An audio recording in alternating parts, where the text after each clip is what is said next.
皆さんこんにちは。はじめまして。アグアフレスカ、清らかな水と申します。今回、初出場のグループになりまして、宮城からいらっしゃった今野さん、福井の、松原さん、私、水谷、東京の、3人でやっております。で、松原と私が、初出場ということで、こちらの高橋住宅で、今日ちょっと残念ながら足元悪い中ですが、こんなにたくさんの方に来ていただいて、本当にありがとうございます。時間もしてまいりますので、しかもやりたい曲をぎゅうぎゅう詰めてしまったので、サクサク進めたいと思いまして、プログラムを、事前に作ってまいりました。表紙1枚目にですね、今回やらせていただく曲が書かれております。ただいまの曲が、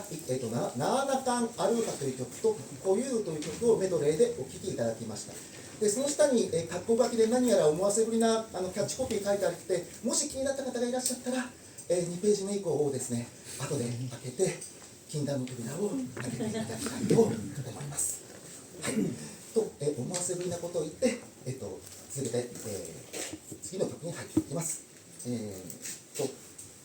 年の山という曲と、そして、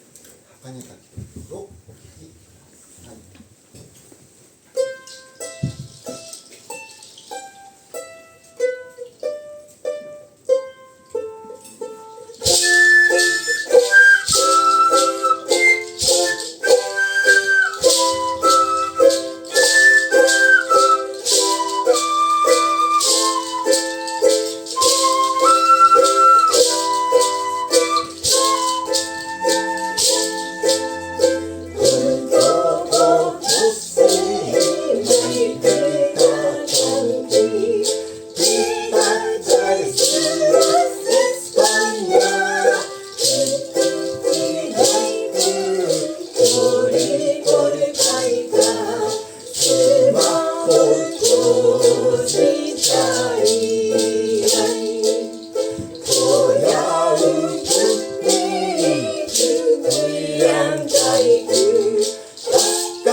今年の山、そして高宮滝という曲を聴いていただきました。はい、続きまして、ここで、まだ散歩に会って始めてから3回ぐらいしか経ってない私2人が、なんとこんな場所で、恐れ多くも、こんな散歩にの歴々がいる中で、散歩にを吹かせていただきます。曲目は、はちゃうる、大いなる日という曲をやらせていただきます。ぜひ知っている方、一緒に歌いたいからどうぞ歌ってください。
今回のコンサートのテーマ、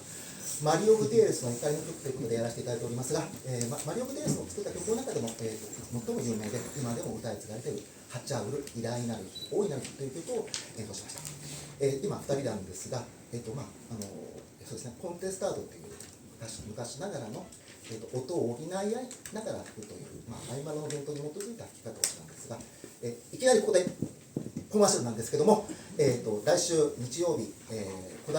東京小平アンデスにボリビアさんでですね、このコンテスタート走行の入門のワークショップを開催させていただくことになりました。先ほどお配りしたプログラムの中目に閉じ込めてありますので、まだお客様お席がだいぶご余裕がございますので、ぜひ皆さんのお力添え、息吹のお力添えをいただきたく、ご興味のある方、ぜひご参加の方ご検討ください。で、続きまして、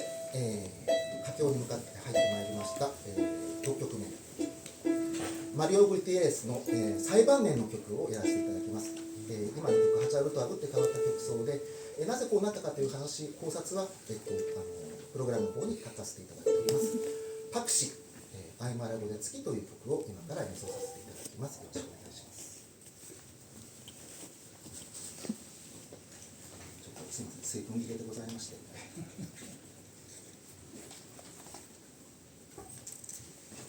大丈夫ですか？大丈夫ですか？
最後の曲になりました。これもあまりやり手のない曲なんですけども、先ほどのハチャールの前日譚、プロトタイプみたいな曲だとイメージしていただければよろしいんですが、ポンチョ・デ・ポブレ、貧しき者のポンチョという曲をやらせていただき、お別れをして、皆様お待ちかねのボリビア小町さんの方につなげたいと思います。今日はどうも皆さんありがとうございました。